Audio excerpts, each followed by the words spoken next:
कादरी यमुना या गौसे आज़म भी ज़नम दमज़ शेख अहमद रज़ा ख़ां कुतुब आलम भी ज़नम बलगल उला बिकमालिही कशफ़त तुजा बिजमालिही हसूनत जमीउ ख़िसालिही सल्लु अलैहि व आलिही।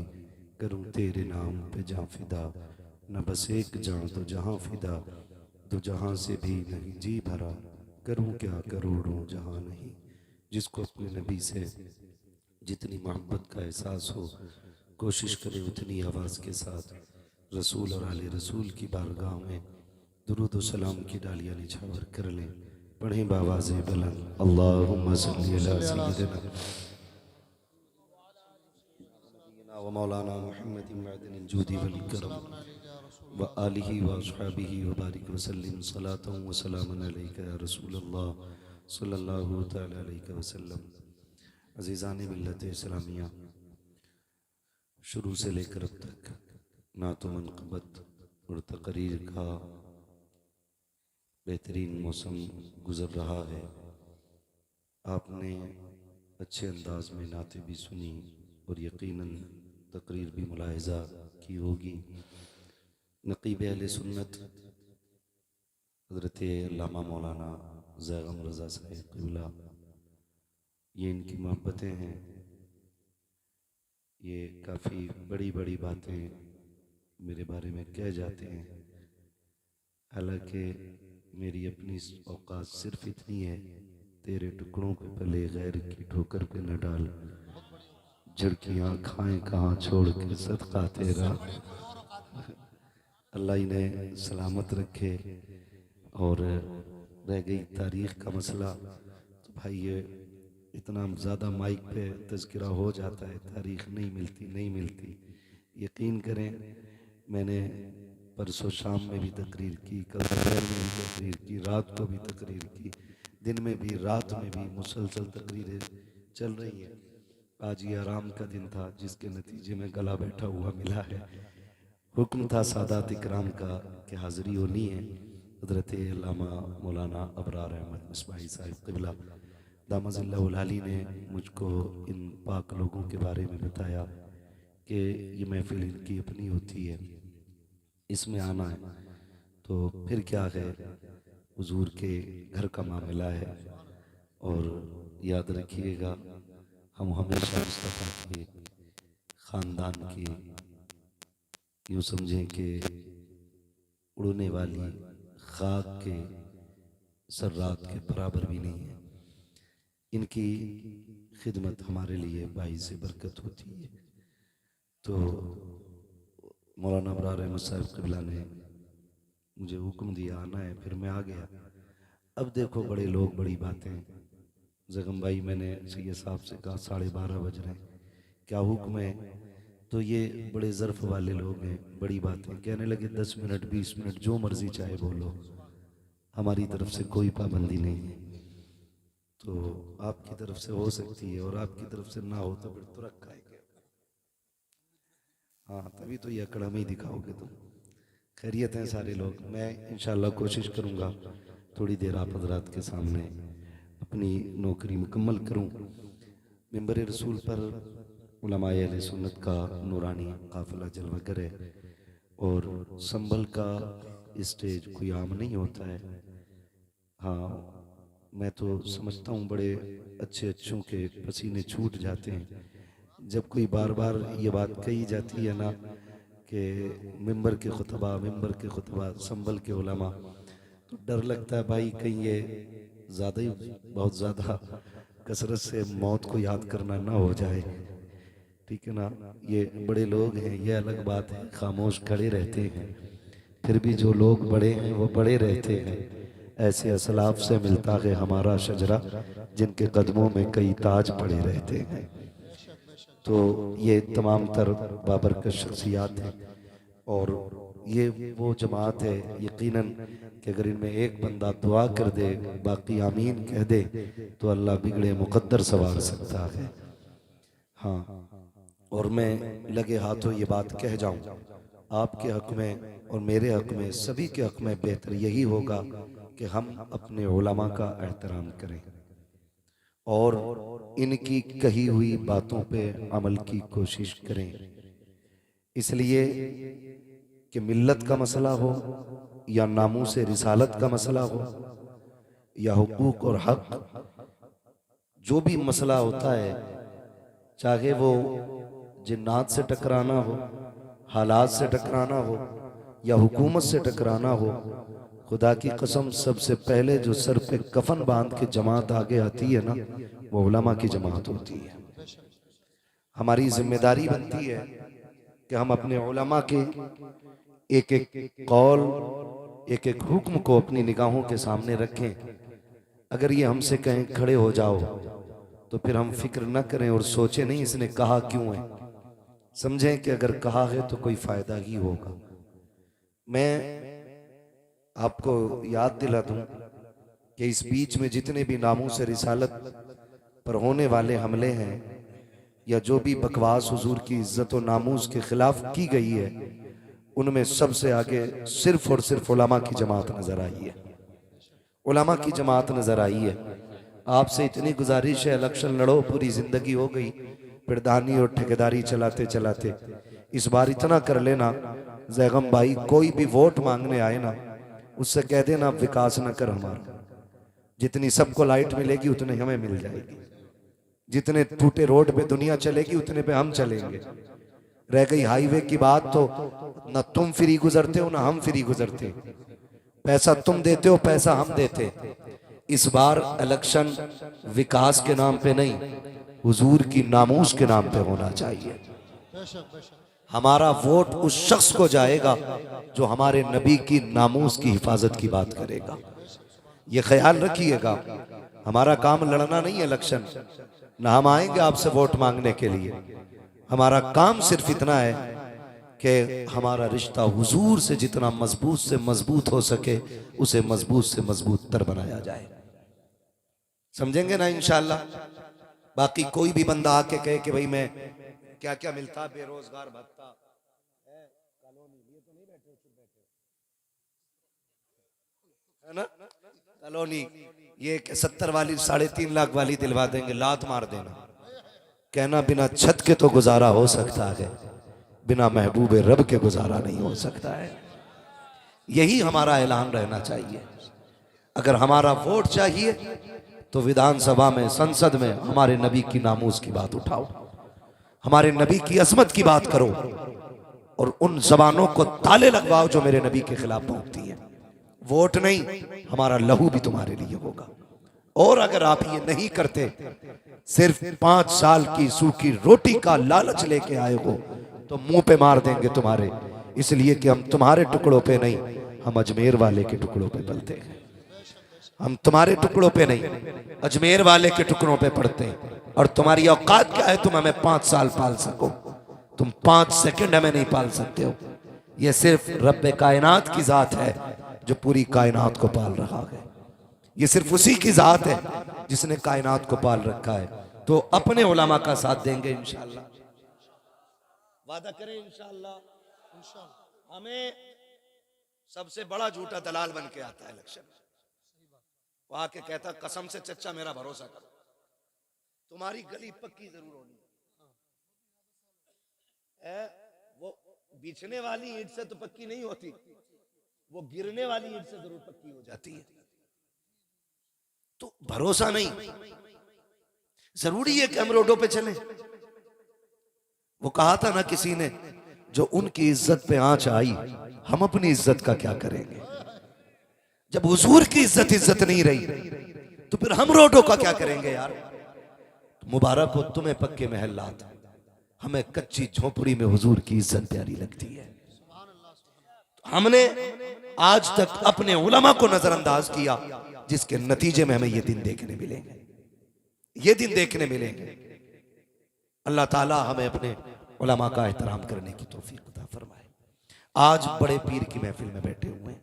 कितना बड़ा पीर है, कितना बड़ा पीर है। सर भला कोई क्या जाने कह कैसा तेरा, सर भला कोई क्या जाने कह कैसा तेरा। औलिया मलते हैं आंखें वो है तलवा तेरा, औलिया मलते हैं आंखें वो है तलवा तेरा। क्या दबे जिस पे हिमायत का वो पंजा तेरा, शेर को खतरे में लाता नहीं कुत्ता तेरा, शेर को खतरे में लाता नहीं कुत्ता तेरा। आज पूरी दुनिया के अंदर बगदाद वाले के नाम के चर्चे। आज यूं भी ज़ैगम भाई महफिल हसीन लग रही है क्योंकि अपने जद्दे अमजद की महफिल उनके शहजादों ने सजा रखी है, इसलिए भी महफिल प्यारी लग रही है कि बाप की महफिल शहजादों ने सजा रखी है और इसमें जीनत बन के उनके चाहने वाले आए हुए हैं। वो कहा था ना, दुल्हा बनाए जाएंगे जब गौस हश्र में, हम कादरी भी जाएंगे उनकी बारात में, हम कादरी भी जाएंगे उनकी बारात में। बगदाद वाला कौन है? आलम अरवाह में भी वली है। मैं बहुत ज्यादा नहीं, इंशाअल्लाह उतनी देर बोलूंगा जितनी देर आप बर्दाश्त कर लें, और इसके लिए ज़ैगम भाई के इशारे की जरूरत नहीं पड़ेगी। हम पलटते नहीं बेजान किताबों के वरक, हम वो पढ़ते हैं जो चेहरों पे लिखा होता है। अगर ये सोएंगे तो फिर मैं खुद सोने की दुआ पढ़ लूंगा, ठीक है ना? आप परेशान ना होना, जरा कह दें या रसूल अल्लाह। तो मुझे भी याद है, मैं सो जाऊं या मुस्तफा कहते कहते, खुले आंख सल्ले, नीचे वाले भी नात पढ़ लिया करें। ये अल्लामा ज़ैगम साहब, महाबरान मिसबाही साहब, तहसीन साहब, ये जितने उलमा है ना सादात इकराम, ये आपसे भी कहते हैं, हम भी कहते हैं, आप भी पढ़ो। हमारा क्या फायदा है? हमारा बस इतना फायदा पढ़ने में, आपको जो नेकी मिलेगी ना उसके बदले में हमें भी मिलेगी, इतना हमारा है। लेकिन बड़ा फायदा क्या है? हम ये चाहते हैं कि सिर्फ मिंबर वाले नहीं, महफिल में जितने लोग बैठे सारे नात पढ़ा करें। क्यों? ताकि कयामत में जब हुजूर हसन को आवाज दें तो पहले मदीने का हसन आगे आए, फिर बरेली का हसन आगे आए, फिर सारे गुलाम पीछे पीछे चले आए, है ना? लाजिम ये नहीं है कि 4-5 दीवान पढ़ के निपटो तभी हसन बनो, है 3-4 कलाम पढ़ के हटो तभी आपका नाम सना खानों में आएगा। याद ना हो तो याद कर लो, जब मिस्र में हुस्ने यूसुफ की बोली लगी, अमीरों की तिजोरियां खुली, लोग हीरे जवाहरात लेके हुस्ने यूसुफ के खरीदार बन के खड़े थे ना, वहीं पे लोग तमाशाई बन के खड़े थे। उसी भीड़ में 5 शेर रुई का काता हुआ धागा लेकर के एक बूढ़ी भी आई थी, उसने हटो बच्चों का शोर बुलंद किया। नौजवानों ने कहा कौन है? जब मुड़ के देखा, बूढ़ी की गोद में रुई का काता हुआ धागा था, उसको दबा के बगल में आ रही है। नौजवानों ने कहा था दिखता नहीं भीड़ कितनी है, हम भी तो तमाशाई हैं। उसने कहा तुम तमाशाई हो लेकिन मैं खरीदार बन के आई हूँ, मैं खरीदार बन के आई हूँ। तब देखने वालों ने कहा था, हंसे, क्या खरीदने आई है? कहा जिसको सारे अमीर खरीदने आए हैं उसे मैं भी खरीदने आई। गौर से सुनिएगा, मैं कुछ बताना चाहता हूँ। वाकया तो सबको पता होगा जी, क्योंकि यूसुफ जुलेखा की मोहब्बत बुढ़े बुढ़े को पता है। क्या बात है, भले ही मसला अपनी बीवी से ना हो कतई, है ना? तो ये दास्तान सभी को मालूम, लेकिन ये बीच बीच में शेर पढ़ने का मसला बता रहा हूं। आधा मिसरा तुम पढ़ो, आधा हम पढ़े, उस बात को मैं समझा रहा हूं। उसने कहा था तू किधर? उसने कहा जहां अमीर आए हैं वहां हम भी आए हैं। कहा अपनी औकात देख और मिस्र का सौदा देख, अपना धागा देख, दीगर खरीदार देख। अजीजे मिस्र के हीरे जवाहिरात सारे चढ़ चुके हैं, लेकिन अभी यूसुफ के हुस्न का सानी तक ना बन सके हैं, हम पल्ला नहीं हो सके हैं। तू खरीदने आई है? उसने कहा हट पगले, जाने तो दे, लाइन में लगने दे। कहा लौट जा, करेगी क्या? कहा अगर ना खरीद सकी कम से कम इतना तो हो जाएगा, खुदा कयामत में जब यूसुफ के खरीदारों को इज्जत अदा करेगा तो जहां अजीज खड़ा होगा वहीं पे ये गरीब बूढ़ी भी खड़ी हो जाएगी। जरूरी तो नहीं है ना कि हम 2-3 दीवान पढ़ के तभी आशिक बनेंगे। मैं कहता हूँ खुदा की कसम, हल चलाओ फिर भी ये पढ़ो, सबसे आला वो औला हमारा नबी। खेत में दाना डालो फिर भी ये कहो सरवर कहूं के मालिक मौला कहूं तुझे। आप जो काम करो हर काम में मुस्तफा की नात पढ़ते रहा करो, नात पढ़ते रहा करो। लहद में इश्क रुखे शह का दाग लेके चले, तेरे गुलामों का नक्शे कदम है रागे खुदा, वो क्या भटक सके जो ये सुराग लेके चले। तो रिश्ते मजबूत करें, रिश्ते मजबूत करें। मैं अर्ज कर रहा था सरकार गौसे पाक, पूरी दुनिया में बगदाद वाले की 11वीं का तस्करा है, कहीं 17वीं है, कहीं 11वीं है, कहीं 27वीं है, कहीं 26वीं है। यही मेरे बगदाद वाले का चर्चा है। मैं थोड़ा सा बर्दाश्त करेंगे कड़वी दवाओं, मैं बड़े अच्छे माहौल में भी नीम घोल दूं, मगर याद रखें दवा जितनी ज्यादा कड़वी होती है फायदा उतना ज्यादा करती है। जिसे कड़वी दवा बर्दाश्त नहीं होती ना, फिर वो टेबलेट और खुराक से नहीं, ऑपरेशन से ठीक हुआ करता है। दुआ करें अल्लाह हमारी बीमारी खुराकों से ही खत्म कर दे। हम सब अपने बारे में ये बात करते हैं। सरकारे बगदाद जो आलम अरवाह में भी वली, माँ के शिकम में भी वली, और पैदा हुए फिर भी वली, और ऐसा वली, ऐसा वली, ऐसा वली जिसने माँ की गोद में बैठ के कहा था, माँ कायनात पे माँ का एहसान होता है, तुझ पे मेरा एहसान है। माँ ने कहा था अब्दुल कादिर कौन सा? फरमाने लगी अम्मी एक एहसान तो तब किया था मैंने जब आप घर में अकेली थी और एक फकीर आया था, उसने भीख मांगी थी, आपने पर्दे की आड़ से ना उसको जब भीख देना चाहिए, आपके हाथ के सोने के कंगन देख के उसकी नीयत बिगड़ी और वो हाथ के कंगन छीनना चाहता था। आपने आवाज दी थी या रब मेरी मदद फरमा। अम्मी क्या हुआ था? कहा बेटे शेर आया था, फाड़ के रख दिया था। मुस्कुरा के कहते हैं अम्मी वो कोई जंगल का शेर नहीं, तेरा ही अब्दुल कादिर जिलानी आया था। है ये शान बगदाद वाले की है, ये शान बगदाद वाले की है। तमाम जिम्मेदार उलमा तशरीफ फरमाए और हमारे सरों के ताज बैठे। एक बात कहूं, करामत ये इस्तिकामत का अजर होती है।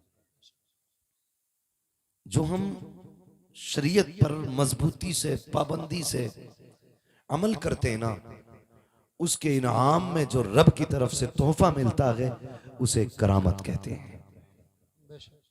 हमने पूरी जिंदगी बगदाद वाले की करामतें सुनी और अल्लाह करे सुनते रहें, लेकिन साथ में इस्तिकामत पे भी गौर करना चाहिए था, उनकी जिंदगी को भी देखना चाहिए था। उन्होंने जो जिंदगी में मुजाहिदे किए और जिन मराहिल से वो गुजरे वो भी याद होना चाहिए। ये तो दुनिया जानती है कि बगदाद वाले को मुर्गा पसंद था, लेकिन ये भी तो याद होना चाहिए। फरमाते हैं जब मैं पढ़ने के लिए गया ना, मैंने एक एक महीने की भूख काटी है। आप इससे इल्म और उलमा का अंदाजा लगाइए। बगदाद वाला कहता मैंने एक एक महीने की भूख काटी, और कहते हैं ये हालत होती थी कि लोग मुझे मुर्दा समझ लेते थे, गुस्ल भी देते, कफन भी पहनाते। का जब जनाजे में लेटा के नमाज की तैयारी होती मैं बिस्मिल्लाह पढ़ के उठ के बैठ जाता था। इन मराहिल से भी बगदाद वाला गुजरा है। हमें सिर्फ मुर्गे याद है, हमें ये याद है कि उनको मुर्गों को जिंदा करना आता है। ये भी तो याद करें। फरमाते हैं कि हम घर से चले थे, माने 40 सिक्के दिए थे, 40 सिक्के। मैं जैगम भाई आज भी यहां के अटक जाता हूं कि जब चले तो मां ने कहा था अब्दुल कादिर झूठ ना बोलना। जो आलम अरवाह में भी वली है, मां के शिकम में भी वली है, और पैदा होने के बाद भी वली ही है, उससे मां कह रही है झूठ ना बोलना। इसमें क्या राज था? समझ में बात नहीं आती, आंखें अटक जाते।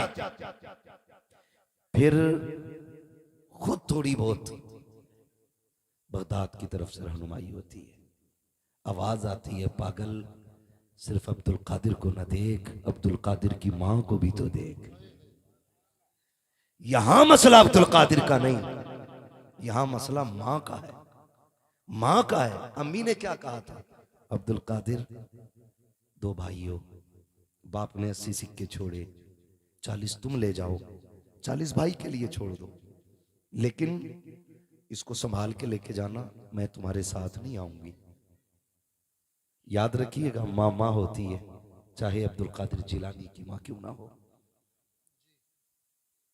कहती है मैं साथ नहीं आऊंगी, मुझे घर की जिम्मेदारियां भी संभालनी है, भाई भी तुम्हारा छोटा है, उसको भी देखना है, ये आप हिफाजत से लेके जाइएगा। माँ ने सदरी में रख के सिली, फिर कहा था बेटे झूठ नहीं बोलना, झूठ नहीं बोलना। आपने हाथ में हाथ दिया, अम्मी झूठ नहीं बोलेंगे। आए निकले, डाकुओं ने लूटा, सबको पता है। बारी सरकारे बगदाद की आई, तुम पे क्या है, तुम पे क्या है। फरमाने लगे मुझ पे भी 40 सिक्के। किधर है? सदरी में। कहा मिल तो नहीं रहे। कहा अम्मी ने सिल दिए। कहा दिखाओ ना। सिलाई तोड़ी, खन खन सिक्के गिरे। हैरत होती है, सिक्के गिरे ना।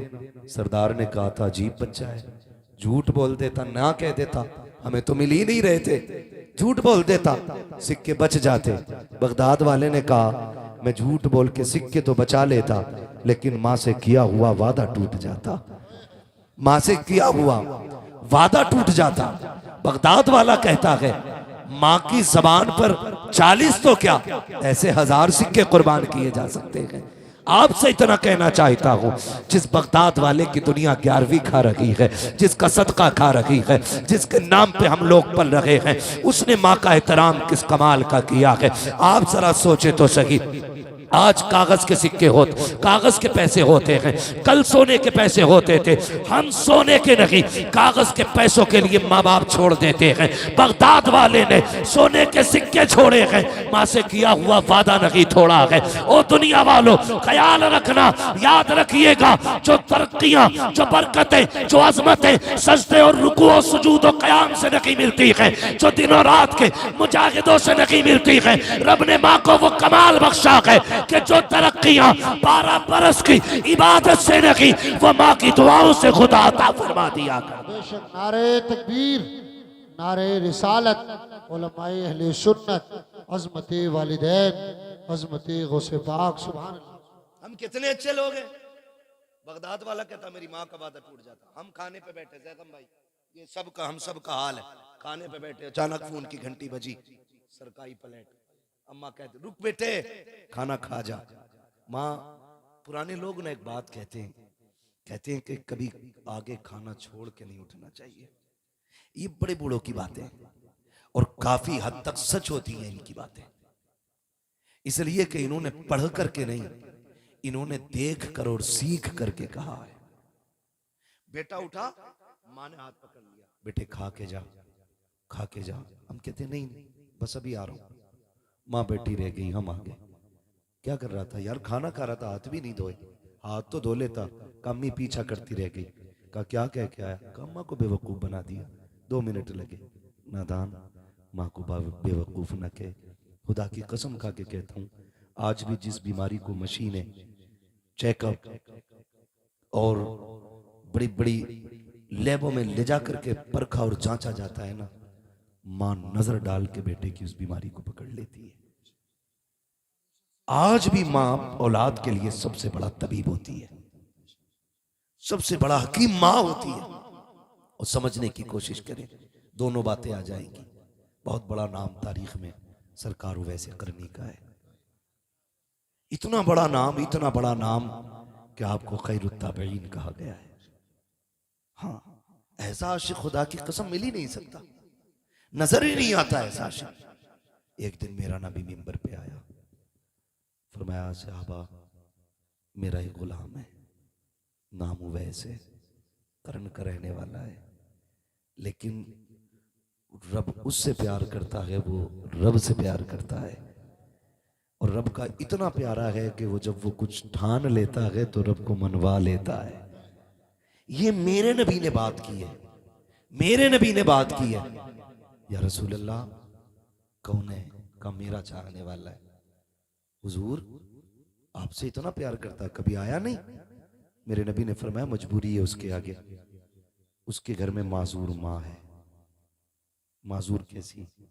उसको दिखता नहीं है और वो उसे छोड़ नहीं सकता है।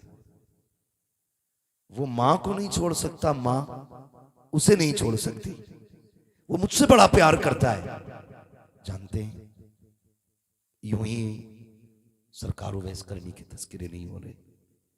हुजूर से इश्क इतना था, इतना था, इतना था कि जब कोई मदीने शरीफ से आता ना, उससे पूछते कहाँ से आया है, वो कहता हुजूर का मदीना देख के आए। फिर आप कहते फिर तो तूने मेरे महबूब को भी देखा होगा, तो वो कहते हाँ। कहते बता मेरे महबूब का चेहरा कैसा था।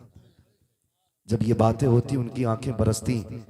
बता वो बोलते हैं तो कैसा लगता है, जब वो बातें करते हैं तो लब कैसे लगते हैं।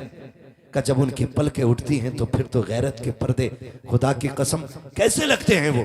तो जुबाने वाला देखता, फिर हुजूर की बातें करता। आप ऊँटनी का दूध निकालते, उसको पिलाते और कहते जितनी देर लगे ना मेरे हुजूर की बातें बताता रहे, मेरे हुजूर की बातें बताता रहे।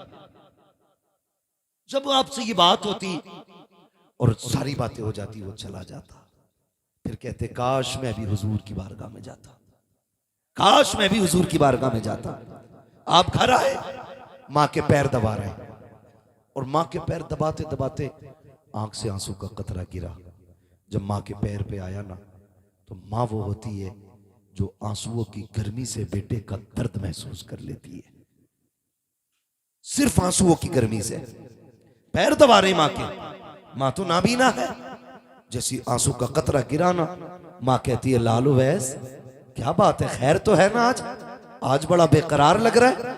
रो के कहते अम्मी आज इश्क रसूल में ऐसा दर्द है सीने में, अगर मैं मदीने न जा सका तो कलेजा फट जाएगा। अम्मी काफिला मदीने जा रहा है, इजाजत दे तेरा लाल भी महबूब को देखना चाहता है। जब माँ ने बेटे के आंसुओं का एहसास किया, कहने लगी चल ठीक है बेटे जा तो रहा है, लेकिन वादा कर सूरज छुपने से पहले पहले आ जाना है, पहले पहले आ जाना है। सरकार उवैसे करनी ने कहा अम्मी ठीक है, जैसी इजाजत मिली है जल्दी जल्दी सारी तैयारियां की हैं, माँ के खाने का इंतजाम, पानी का इंतजाम, सारा कुछ करके सुबह काफिले के साथ निकले हैं। एक ही तसव्वुर, एक ही ख्याल था, आज यार का दीदार होने वाला है, आज महबूब का दीदार होने वाला है, आज उनको आंखें देखेंगी जिनके तसव्वुर में जिंदगी गुजर गई है, आज वो जलवा सामने होगा जिसकी बातें जमाने से सुनता रहा हो। अल्लाह अकबर ये तसव्वुर लेके चला, जिस काफिले के साथ जा रहे हैं काफिला थक के आराम कर रहा है। उवैस करनी ने वक्त को देखा, सूरज अपनी रफ्तार से छुपने जा रहा है। ख्याल आया माँ ने कहा था बेटे उवैस सूरज छुपने से पहले आ जाना, ये सोच करके आपने अपना आराम त्याग दिया, काफिला तो ठहरा रह गया, आपने दौड़ लगाई है। चलते चलते मदीने की सरहद आ जाती है, बच्चों को खेलते देखा, कहते शहजादो आओ मेरे सीने से लग जाओ। बच्चों को चूम रहे हैं, सीने से लगा रहे हैं, लोग कह रहे थे अजीब दीवाना है, ये बच्चों से लिपट रहा है। आप कहते थे शहजादो तुम्हारे कदमों की खाक मेरे सर का ताज बन जाए, क्योंकि तुम उस शहर में रहते हो जिसमें मेरा महबूब रहता है, तुम उस शहर में सांसें रहते हो जिसमें मेरा यार सांसें लेता है। ये कह करके बच्चों को सीने से लगाते, प्यार करते, फिर कहते शहजादो बताओ मेरा महबूब कहाँ मिलेगा। किसी ने बड़ों की तरफ इशारा किया, कहा फला से बात करो। उनसे पूछा नबी कहाँ है, उन्होंने कहा मस्जिद नबी में मिलेंगे या हुजरा आयशा में मिलेंगे। जाए दौड़ करके आप आए हैं, वक्त की किल्लत थी, आकर के आपने मस्जिद नबी के दरवाजे पर जैसी दरवाजा खोल करके देखा, हुजूर का जलवा नजर नहीं आया। फिर ख्याल आया आयशा सिद्दीका के हुजरे में होंगे। आवाज देकर कहते हैं उम्मुल मोमिनीन मुझे मुस्तफा से मुलाकात करनी है। अंदर से आवाज आती है कौन है, का परदेसी हो, का ठहर जा इंतजार कर ले, तू जिससे मिलने आया है वो अभी अभी बाहर जा चुके हैं। इतना सुनना था, वो वैसे करनी का कलेजा तड़प जाता है। कहते हैं क्या किया जाए, का कब तक आएंगे, का ये तो नहीं कहा जा सकता है, लेकिन थोड़ी देर में आ जाएंगे। सरकार उवैसे करनी बेकरार हो करके कभी मेहराब देख रहे हैं, कभी मिंबर देख रहे हैं, कभी मुस्तफा के खड़े होने के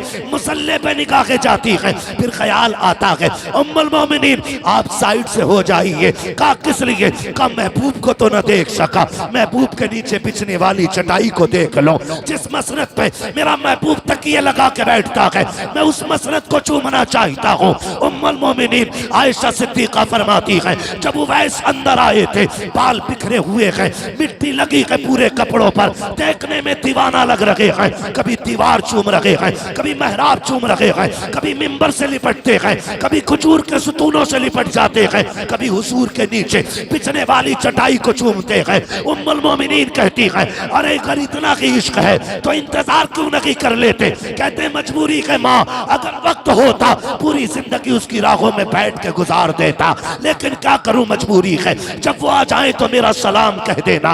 ये कह के उवैस रोते हुए पलटे गए। तारीख गवाह है, इधर उवैस ने मदीना छोड़ा है, उधर मेरा नबी मस्जिद नबी में आया है, आके करीम ने कदम रखा है, आते ही लंबी लंबी सांसें ली है। जब लंबी सांसें ली है उमर अर्ज करते हैं या रसूल अल्लाह लंबी सांसों की वजह क्या है? आके करीम फरमाते हैं खुशबू बता रखी है, मेरा यार आकर के गया है, मेरा दीवाना आकर के गया है। आका किसकी बात कर रहे हो? कहते उम्मुल मोमिनीन बताओ तो सही कौन आया था? कहा आका वो जो आया था उसके बाल खुले थे, कपड़ों पे मिट्टी लगी थी, देखने में दीवाना लग रहा था और ऐसा आशिक था, कभी मिंबर से लिपट के रो रहा था, कभी चटाइयों से लिपटता था, कभी खजूर के सुतून से लिपटता था।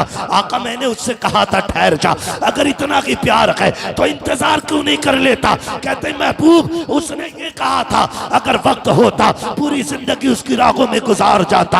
आका करीम की आंख में आंसू आए, कहा उमर तुम नहीं समझे, ये जो आके गया है ये कोई और नहीं, मेरा दीवाना अब वैसे करनी इस जगह से गुजर के चला गया। वक्त कम है मेरे बाबू, बस जरा सुने। जब इतनी बात कही ना, फरमाते उमर जल्दी करो भाई, इसका ई को कम करो। कहते उमर जल्दी करो, क्या? आका इरशाद फरमाए मेरे उवैस को ढूंढ के लाओ। जब तक उमर तलाश करते निकलते, हजरत उवैस करनी मदीना छोड़ चुके थे। उसके दिल से पूछिए नाकामियों की लज्जतें, जो मुसाफिर लुट गया हो जाके मंजिल के करीब। और भाई मेरे मुर्शिद ताजुश शरिया मक्का शरीफ गए, मदीना जाने की तमन्ना थी, वहीं से वापस कर दिया। आपने क्या कहा था? आपने कहा था काश गुंबदे खजरा देखने को मिल जाता। ये तो सभी की तमन्ना है, ये 1400 साल के बाद के आशिक की तमन्ना है, फिर नबी के उवैस की तमन्ना क्या रही होगी? उसके दिल से पूछिए नाकामियों की लज्जतें, जो मुसाफिर लुट गया हो जाके मंजिल के करीब। कहते हैं वापस पलटे, उमर कहते हैं या रसूल अल्लाह वो जा चुके, मुझे नहीं मिले। हुजूर की आंख में आंसू आ गए। इधर उवैस करनी अपने वतन आए और जैसे दरवाजे पे दस्तक दी, आवाज नहीं लगाई, अंदर से आवाज आई उवैस आ गए हो? जी अम्मी, बस इतना कहा, पैर दबाने बैठ गए। माँ थी ना, वो तो खुश थी, आज मेरे लाल को मुराद मिल गई, आज मेरा लाल जिसके इश्क में तड़प तड़ा उसे देख के आया। कहती बेटे अब बताना तेरे महबूब का चेहरा कैसा था, अब तो देख के आया है ना, बता जब वो तुझसे मिले और तू उनसे मिला तब कैसा लग रहा था। चीख निकल गई सरकार वैसे करनी की, माँ के कदमों में सर रख के रोने लग गए। माँ उठ के बैठ गई, शहजादे क्या हुआ? कामी जिस यार से मिलने गया था उस यार को देख नहीं पाया। माँ जब इतना सुना ना बेकरार हो गई। उवैस क्या हुआ बेटे, क्या वो तुझसे मिले नहीं? कामी जब मैं गया वो मेरे जाने से पहले कहीं जा चुके थे। कहा तो फिर ठहर जाते। कामी ठहरता कैसे, अगर रुक जाता, तूने मुझे सूरज छुपने तक का वक्त दिया था। माँ अगर मैं रुक जाता ना तो फिर जो वक्त तूने दिया था तेरी नाफरमानी हो जाती। माँ मैंने तेरी रजा के लिए महबूब का दीदार कुर्बान कर दिया। जैसे इतना कहा माँ ने ना, आ मेरे करीब आ मेरे लाल, बुलाया सरकार वैसे करनी को, गोद में रखा लाल का सर और देखो माँ माँ होती है। उसके बाद आंचल उठा के कहा था मेरे मालिक तू जानता है ना मेरा उवैस तेरे महबूब को देखने गया था और इसने मेरी रजा के लिए अपनी मोहब्बत की कुर्बानी दे दी है। मालिक मैं अपने उवैस से राजी हूँ, तू भी मेरे उवैस से राजी हो जा। उवैसे करनी कहते हैं। उसके बाद माँ ने उठाया, सीने से लगाया, कहा सुपोच ले लाल, सारा जमाना मदीने वाले की बातें करेगा, मदीने वाला अब मिंबर पे तेरी बातें करता रहे। सुभान अल्लाह सुभान अल्लाह। और ये दुनिया ने देखा। फिर मेरे नबी ने मिंबर पे खड़े होकर कहा था सहाबा तुम में से कोई उससे मुलाकात करे ना तो मेरा कुर्ता देना और उससे कहना मेरी उम्मत के लिए दुआ कर दे, मेरी उम्मत के लिए दुआ कर दे। जमील कादरी ने कहा था रब्बे हबली उम्मती कहते हुए पैदा हुए, रब ने फरमाया कि बख्शा सलातु वस्सलाम, जिंदगी की जाहिरी आखिरी सांस तक मेरे नबी को उम्मत का गम सताता रहा। फिर भी ना कोई मिले ना, उससे कहना मेरी उम्मत के लिए दुआ कर दे। हुजूर कौन सी? कहना कि बस इतना कह दे, अल्लाह मेरी उम्मत को बख्श दे, मेरी उम्मत को बख्श दे। फिर वो वक्त आया, हुजूर के विसाल के बाद हजरत उमर फारूक आज़म और हजरत अली रज़ी अल्लाह तआला अन्हु की मुलाकात हुई। ये हुजूर का कुर्ता लेकर के गए और आप जंगल में थे। कहा देखो भाई हुजूर ने बड़ी बातें की हैं, देखें ये भी कुछ पहचानते हैं कि नहीं। तो आप अपने जिक्र में मशगूल थे। हजरत उमर ने सलाम किया, आपने पीछे देखा भी नहीं मुड़ के और नाम लेकर के अमीरुल मोमिनीन का जवाब दे दिया। जब नाम लेकर के दिया, कहा लगता है मैं अमीरुल मोमिनीन हूँ इसलिए मुझे जानते हो, अली तुम कहो। फिर जब अली ने सलाम किया ना, तो आपने हजरत अली का नाम लेकर के जवाब दिया। कहने लगे तुम ही उवैस हो? कहा हाँ। आप फरमाने लगे बताइए कैसे आए हो? कहने लगे आप ये बताइए, आपकी हमारी मुलाकात कभी नहीं हुई है, आपको हमारे बारे में किसने बताया? तब हजरत उवैस करनी ने कहा था जिसने तुमको मेरे बारे में बताया है उसी ने मुझको तुम्हारे बारे में बताया है। कहा तुम तो मिले भी नहीं हुजूर से, तुम तो मिले भी नहीं हुजूर से, फिर तुम्हें कैसे पता? कहते तुम तो हुजूर के कुर्ब में रहे हो ना, बताओ ना हुजूर की ये जो अबरू थी ये मिली हुई थी कि अलग अलग थी? ये हजरत उवैस पूछ रहे, वैसे करनी कह रहे हजरत उमर से, हजरत अली से। कहा चलो तुम तो कुर्बत में रहे हो, मैंने तो नहीं गुजारा उनके पास वक्त, तुम बताओ मेरे महबूब की ये अबरू कैसी थी, अबरू कैसी थी? जब इतनी बात सुनी ना, दोनों खामोश, इसलिए कि ये ऐसे हया और अदब वाले लोग थे, कभी नजर भर के हुजूर का चेहरा देखा ही नहीं था, कभी नजर भर के देखा ही नहीं था। एक दूसरे का मुंह देखने लगे, कहा हमने कभी नजर भर के देखा ही नहीं। फरमाने लगे ये पास रहने का कमाल है, आओ तुम्हें बताऊं। कहा जब दूर से देखो तो ये मिली हुई लगती थी और जब करीब से देखो तो दोनों अबरू जुदा नजर आया करती थी। कहा तुम्हें कैसे पता? कहा फर्क इतना है, तुम जाहिर में हुजूर के सामने रहते थे, मैं बातिन में हुजूर के साथ रहता था। उसके बाद जब हजरत उमर ने अगली बात कही, ये ले क्या है? कहा ये हुजूर ने आपके लिए भेजा है। बस खुदा की कसम, फिर मंजर ही अलग था। उसको सर पे रखा, कहने लगे मेरे लिए? जी आपके लिए। आंखों में आंसू आ गए। और कुछ भी कहा मेरे नबी ने? कहा मेरे उवैस से कह देना वो मेरी उम्मत के लिए दुआ कर दे। कहते फिर कहो क्या कहा? मेरे उवैस से कह देना मेरी उम्मत के लिए दुआ कर दे। हाँ मेरे उवैस से कह देना मेरी उम्मत के लिए दुआ कर दे। उवैस करनी की चीख निकल गई, मैं और मेरी औकात इतनी कि वो अपना कह के आवाज दे रहे। कहा चाहिए क्या? कहा हुजूर ने उम्मत की दुआ की दरखास्त की कि कह दे मेरी तरफ से मेरी उम्मत के लिए दुआ कर दे। खुदा की कसम तारीख गवाह है, वैसे करनी ने जुब्बा जो है रखा जमीन पे, सजदे में आ गए, कहते हैं अल्लाह मेरे महबूब की उम्मत को बख्श दे, उम्मत को बख्श दे। आवाज आती है उवैस प्यारे महबूब का दिया हुआ तोहफा तो पहन ले, हम वादा करते हैं बनु कलाब की बकरियों के बालों के बराबर तेरे महबूब की उम्मत बख्शेंगे। कहते नहीं मालिक मैं अब भी राजी नहीं हूं, मैं जुब्बा तब पहनूंगा जब तू और उम्मत बख्शेगा। आवाज आती है आधी उम्मत बख्श दी है, अब तो पहन ले। कहते मालिक और बख्श। आवाज आती है उवैस सर उठा ले, आधी उम्मत तेरी दुआ से बख्शेंगे, आधी उम्मत अब्दुल कादिर जीलानी की दुआ से बख्शी जाए। अल्लाह अर्ज करते मालिक ये अब्दुल कादिर कौन है? आवाज आती मेरी महबूब की उम्मत में शहजादा पैदा होगा। जिस तरह नबियों में मैंने महबूब को कमाल बख्शा है, उसी तरह मैंने वलियों में अब्दुल कादिर जीलानी को कमाल बख्शा है। आधी उम्मत तेरी दुआ से, आधी अब्दुल कादिर की दुआ से बख्शी जाएगी। मुकद्दर के दिन में हम लोग किस्मत वाले हैं कि हमें सरकार बगदाद का दामन मिला है। आज भी ना बरेली शरीफ से यही आवाज आती है, कादरी कर कादरी रख कादरियों में उठा, कदर अब्दुल कादिर कुदरत नुमा के वास्ते। पूरी जिंदगी सरकार बगदाद की आप पढ़ लें, वो मेरे नबी के जमाल का मजहर भी हैं, कमाल का मजहर भी है। जमाल का मजहर खुदा की कसम बेहद खूब रू, कमाल का मजहर हुजूर आए, आते ही हुजूर ने सजदा किया, गौसे पाक आए, आते ही गौसे पाक ने रोजा रखा, रोजा रखा। हुजूर ने आते ही सजदा किया, सरकार गौसे पाक ने आते ही रोजा रखा। ये हुजूर के कमाल के मसर। और फिर आदतें देखें, आता है फकीरों पे उन्हें प्यार कुछ ऐसा, खुद भीख दें और खुद कहें मंगते का भला हो। माफ कीजिएगा, आज हमारे रवैये बड़े अलग हैं। हम ना ज़कात भी रमज़ान की देते हैं ना, ज़कात तो वो भी कैमरे के सामने ला के देते हैं, जबकि वो हमारा नहीं है।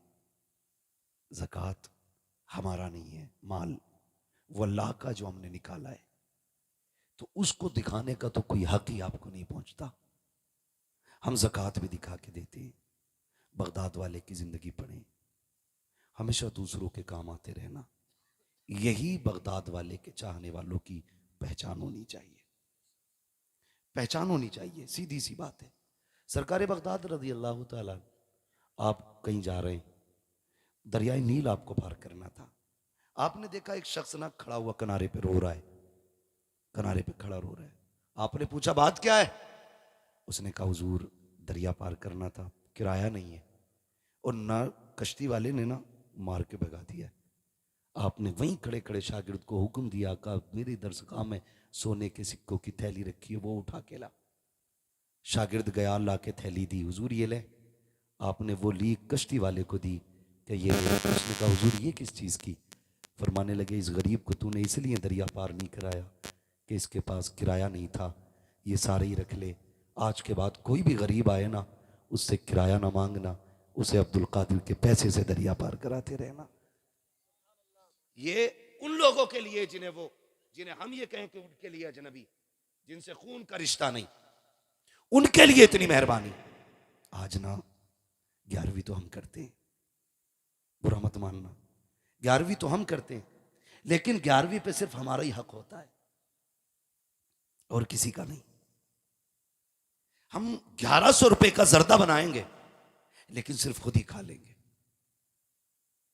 मेरे भाई कभी ऐसा भी तो कर कि तेरे घर में 11वीं के 11 रुपए की भी न्याज हो ना, तो पहले अपने बच्चों को नहीं, जरूरतमंदों को खिला, बच जाए फिर अपने बच्चों को खिला, फिर देख बगदाद वाले का करम होता है कि नहीं।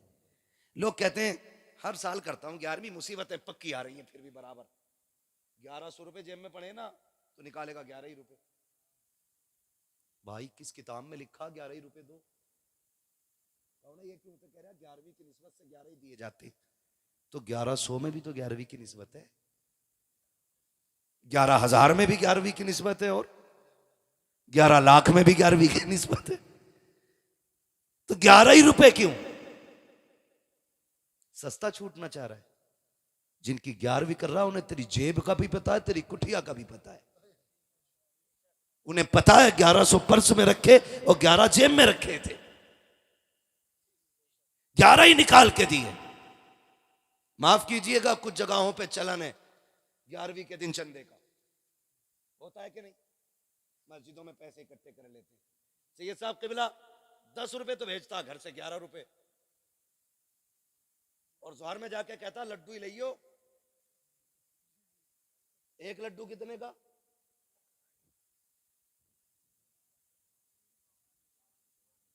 कम से कम 5 रुपए का एक लड्डू। इतने छोटे छोटे छोटे सारे सैंपल मस्जिद के गेट पे। रुपए दिए 10 11 और लेने बच्चे आगे 5, छठा अब्बा,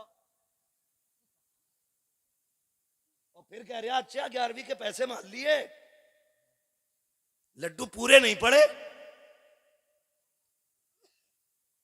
खुद बता 10 दे के 5 लेके जा रहा है, अब इसमें करामत क्या करेगी? ये तो खुलेआम लूट है।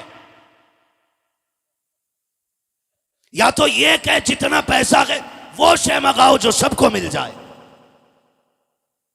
जरूरी नहीं खाना भी लड्डू ही है, देगा भी 11 ही रुपए और बच्चे सारे लाएगा।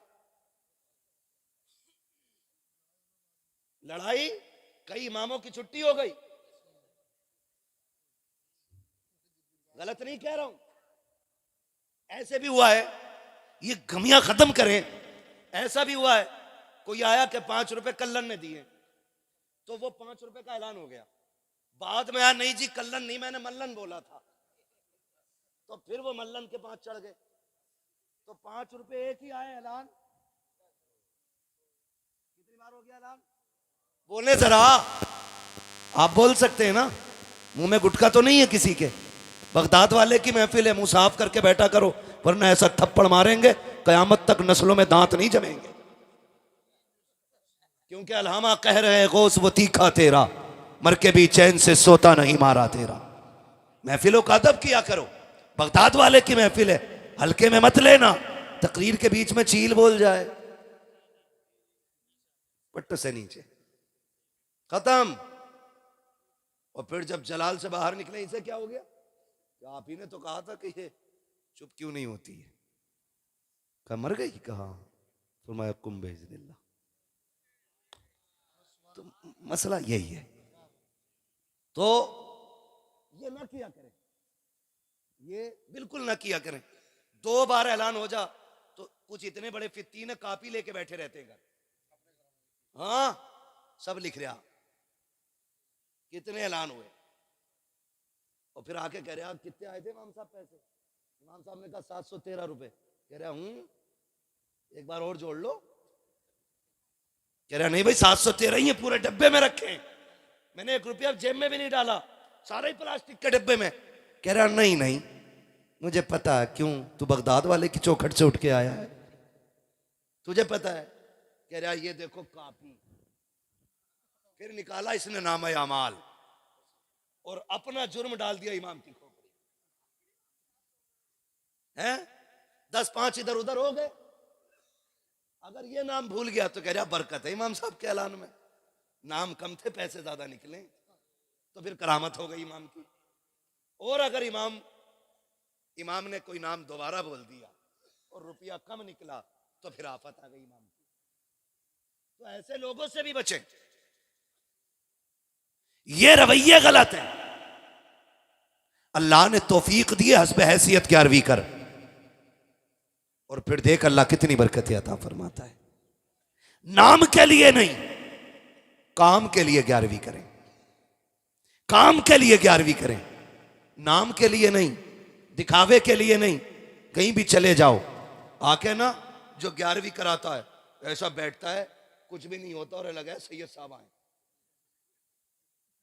हाँ, ऐसे हजरत आगा सदरी पहन के पगड़ी बांध के, उतने हम पे भी कपड़े नहीं होते जितने उस थलुए पे होते। ऐसा कौन है? यही है मालिक। वो चाहते मेरे खुतबे पढ़े जाएं। नहीं, ऐसा नहीं।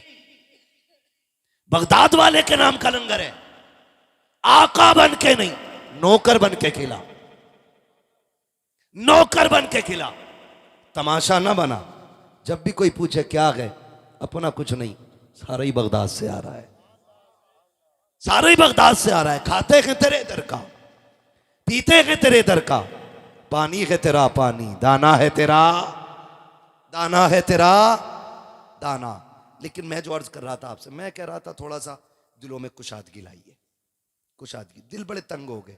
11वीं भी करेगा ना तो अपनी बाल को बांट दे बैठा के लाइन से, ताकि बांटने का भी मजा आ जाए और घर के घर में भी रह जाए। हाँ, बाहर भी ना जाए और शोर भी हो जाए, लाओ भी मुझे दे दो, मुझे दे दो, पूरे मजे घर में ले रहा है। ये नहीं, दिलों में जगह पैदा करो। 11वीं के अलावा भी अगर आपके दस्तरखान पे किसी के लिए जगह है तो समझ लेना रहमत के दरवाजे खुले हुए हैं, रहमत के दरवाजे फिर भी खुले हुए हैं। अभी कुछ दिन पहले की कहानी है, हम ना कंजूस तबीयत हो गई, डॉक्टर को 1 लाख दें, 5 लाख दे देंगे, अपने सगे रिश्तेदारों को 5 पैसे देने तैयार नहीं। डॉक्टर को 5 लाख भी दे देंगे। एक बंदे को अभी ब्लड कैंसर हुआ, नापास कर दिया गया। उसके बाद बहुत सारी प्रॉपर्टी थी, उसने सोचा लगाओ आग अभी से। वैसे 2.5 महीने का वक्त है हमारे पास जीने के लिए, बहुत गौर से सुनिएगा। कितने दिन का? 2.5 महीने का। जब आया ना, उसने सारी संपत्ति बेच दी, 2.5 महीने तो जीना ही है। आया अपने वतन आया, जब रिश्तेदारों में खानदान में आया ना, तो अपने बच्चों को पता चला कि बाप ने बिजनेस खत्म कर दिया, सब कुछ बेच डाला है। अपने बच्चे ना बातें करने लग गए, क्या करने आया।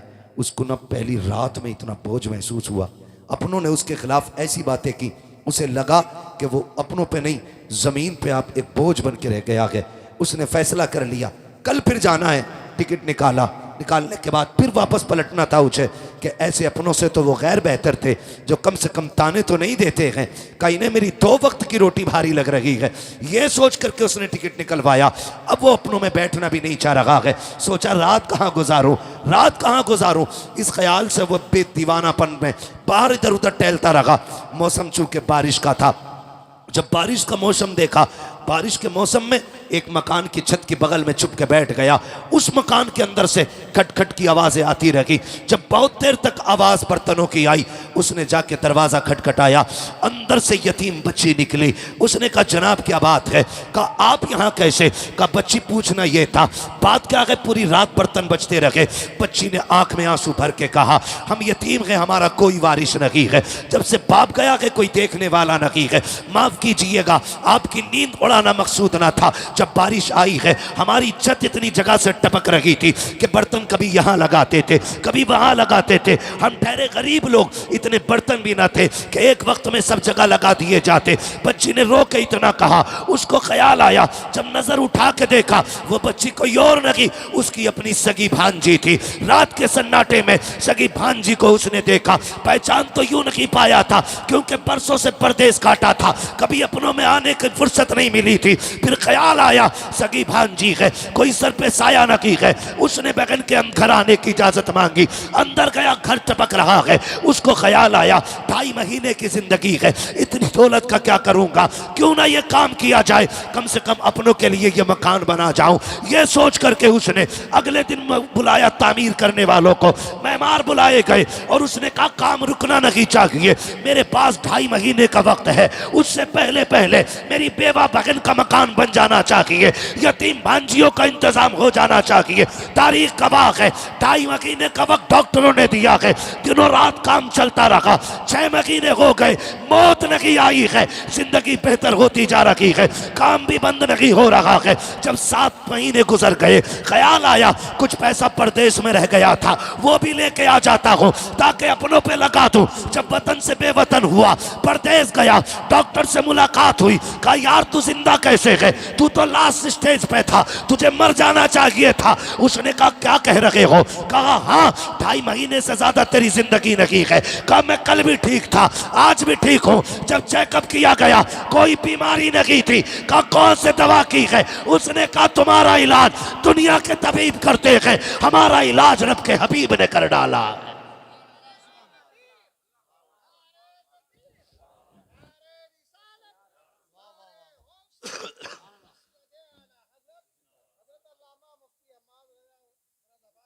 उसने कहा कि मैं गया, मेरे महबूब ने फरमाया कि अपनों का ख्याल रखो, पड़ोसी का ख्याल रखो, यतीमों का ख्याल रखो।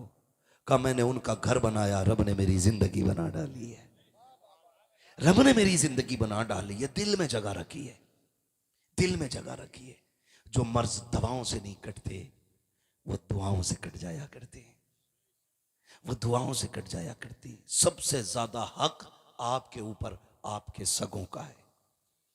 आप अपने सगों से फारिग हो तो फिर आप खानदान में आए, खानदान से फारिग हो फिर आप पड़ोस में आए, पड़ोस से फारिग हो फिर बस्ती में आए, बस्ती से फारिग हो फिर शहर जाएं, शहर से फारिग हो फिर आप पूरे डिस्ट्रिक्ट लेवल पे आप काम करें, उससे भी फारिग हो जाए, सूबा लेवल पे, फिर मुल्क लेवल पे, फिर वर्ल्ड लेवल पे है। मगर नतीजा कुछ और है, अपनों को लात मारनी है और तमाशा बना के गरीब ढूंढ ढूंढ के ला के बांटा जाता है। ऐसा ना कीजिएगा। 11वीं आपके घर बने ना तो आपके अपने बच्चे खाएं ना खाएं, सबसे पहले अपने करीबियों के बच्चों को खिलाइए। करेंगे इंशाल्लाह, ऐसा करेंगे इंशाल्लाह। और ये बात बहुत बाद में हमारी समझ में आई, सैयदों के घर से कोई खाली क्यों नहीं जाता है। ये शान करीमों की लजपाल घराना है, ये नस्ल करीमों की लजपाल घराना है। और हम तो बबागे दोहल कहते हैं, ये चक्की फातिमा की चल रही है, ज़माना जितना लंगर खा रहा है, ज़माना जितना लंगर खा रहा है। आप नज़रिए मजबूत रखें, एतक़ाद मजबूत रखें बगदाद वाले की, आप ये बात याद रखें। फरमाते मैं चला गया और माँ ने जो पैसे दिए थे सारे ही ख़त्म हो गए। फिर नौबत ये आ गई, भूख इतनी बढ़ गई कि कुछ भी नहीं था। फिर बर्दाश्त भूख नहीं हुई ना, तो मैं दरिया के किनारे ये सोच करके गया कि कुछ गली सड़ी सब्ज़ी या जो लोग धोने आए हैं उनके कुछ पत्ते ही गिरे मिल जाएंगे, वही खा के गुजारे कर लेंगे। फरमाने गए जब मैं जाके देखा ना, तो मुझसे पहले 7 दुर्वेश वहाँ रोटी की तलाश में फिर रहे थे। कहते मैं उन्हें देख के लौट आया। कहते भूख इतनी थी बर्दाश्त नहीं होती थी, मैं मस्जिद में आ गया। कहते मैंने एक परदेसी को देखा, वो आया और उसने खाना खाना शुरू कर दिया। वो से पाक फरमाते हैं कि ज़िंदगी में पहली बार मेरे दिल में ये आया था। कहते हैं कि भूख इतनी थी कि जब लुकमा उसके मुंह में जाता था ना, तो अचानक खुद ब खुद मुंह मेरा खुल जाता था। कहते इतनी भूख थी, मेरे दिल में आया काश ये मुझसे खाना खाना कह दे। कहते मैंने इतना सोचा था। उसने कहा बच्चे आजा मेरे साथ खा ले। कहते मैं उठ के गया, उसके साथ खाना खाने के लिए बैठा। मैंने पहला लुकमा खाया था। उसने कहा बेटे मैं परदेसी हूँ, लेकिन मेरी एक गुजारिश है। आप फरमाते, मैंने कहा क्या? कहा तुम यहीं रहते हो? कहा हाँ मैं पढ़ता हूँ। कहा फिर तो तुम अब्दुल कादिर को जानते होगे। कहा काम क्या है? कहा उसकी माँ ने भेजा है, उसके सोने के सिक्के साथ उसके घर से लेके आया था। मैं उसके घर से माँ ने कुछ पैसे भेजे, वो लेके आया हूँ और उनको देना है। मैं काफ़ी मेहनत से तलाश कर रहा हूँ, मिले नहीं, तो मेरे तो पैसे ख़त्म हो ही गए। मेरा भी ज़्यादा राह ख़त्म हुआ ना, मैंने उनके पैसों से खाना ले लिया है। वो से पाक फरमाते हैं रब के शुक्रिया में मेरी आंख में आंसू आ गए। मैंने कहा वाह रे मालिक, दिल भी गया तो अपने पैसों के खाने पे गया है, किसी गैर के पैसों के खाने पे नहीं गया। दिल भी गया है तो अपनों के पैसे, अपने पैसे पे गया। खा के फारिग हुए, फरमाने लगे अब बताओ बात क्या है? कहा अब्दुल कादिर से मिलना है। मुस्कुरा के कहते हैं जिसकी तलाश है वो मैं ही अब्दुल कादिर जिलानी हूँ, मैं ही हूँ। उसने कहा हुजूर जनाब आप मेरे साथ खाते रहे और आपने मैं नाम लेता रखा, आपने एक बार भी नहीं कहा कि मैं ही हूँ वो। कहने लगे सुनो, अगर हम बता देते तो गैरत से शायद तुम्हारा हाथ लुकमों से रुक जाता, तुम्हारा हाथ रुक जाता। कहते हम हुजूर के शहजादे हैं, हम किसी को जलील करने नहीं आए, हम तो जलीलों को इज्जत देने के लिए आए हैं। फरमाने लगे फिर आपने कहते वो पैसे लिए जितने माँ ने भेजे थे सारे ही जाके बांट दिए, सारे ही बांट दिए उनमें जो पहले से भूखे घूम रहे थे। ये शान इनकी है। लोग कहते हैं बगदाद वाला कैसे दिलवा देता, उसने सब कुछ लुटाया तब उसको सब कुछ मिला है। सब कुछ लुटा दिया उसने, क्या रखा है? कुछ भी नहीं। 40 साल इशा के वजू से फजर की नमाज पढ़ी है। 15 साल एक पैर पे खड़े होकर के हर रात पूरा कुरान पढ़ते थे। हैं से रियाजतें नहीं मिलती हैं। बस यूं समझें मेरे इमाम ने कहा था क़यामत के हवाले से तेरी सरकार में लाता है रजा उसको शफी जो मेरा गौस है और लाडला बेटा तेरा। बगदाद वाले ने बांटना सिखाया है, हम भी इंशाअल्लाह बांटा करेंगे। बगदाद वाले ने ज़रूरतमंदों की ज़रूरत पूरी करना सिखाई है, हम भी इंशाअल्लाह ज़रूरतें पूरी करेंगे इंशाअल्लाह। कोशिश ये करेंगे दूसरों के काम आ जाएं। हम अक्सर कहते हैं उजाले अपनी यादों के हमारे साथ रहने दो, न जाने किस गली में ज़िंदगी की शाम हो जाए। ये महफिल नूर जिंदाबाद, महफिल नूर पाइंदाबाद। बस जो हुए अगलात